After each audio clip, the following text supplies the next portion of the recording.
When calling a storm, tie one end of the magical strand to the specific area where you are located.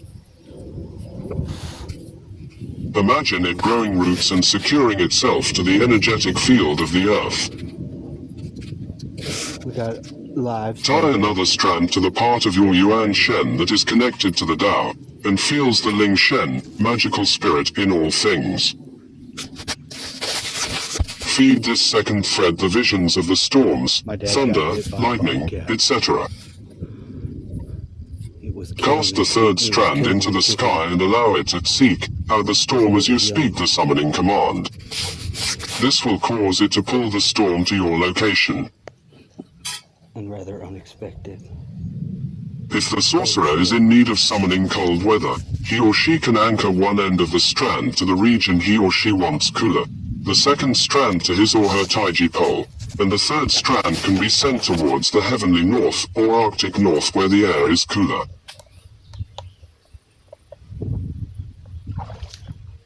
If the sorcerer is in need of summoning warmer weather, he or she can anchor one end of the strand to the region he or she wants warmed, the second strand to his or her Taiji pole, visualizing the area being as warm as the physical body, and the third strand can be sent towards the heavenly south, where the air is warmer. Note, a friend of mine who is a Mayan sorcerer calls upon the Aztec rain god, Tlaloc, with offerings of chocolate candles. Also candles of cocoa butter can be used, or other offerings of chocolate in order to ask for rain and the specific quantity needed in accord with the highest good. Although it does usually rain, he has had the experience of having it only rain on his yard, leaving the neighboring houses dry. Calming and sedating a storm. In ancient China, Taoist sorcerers believed that the incredible powers of a raging storm could be calmed and sedated by performing certain magical rituals. These ancient sorcerers believed that the physical world was simply a playground of consciousness, and that each individual could magically act as an energetic conduit, existing between heaven and earth and affect and all forms of matter.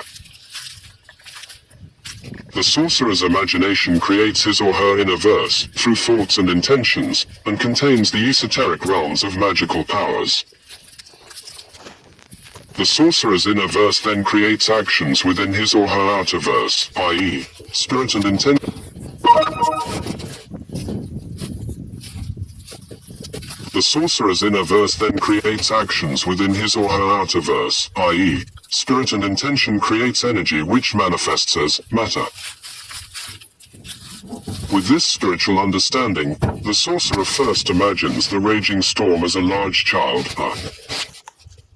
Daoist weather magic and feng shui. Baby demon that is throwing a temper tantrum.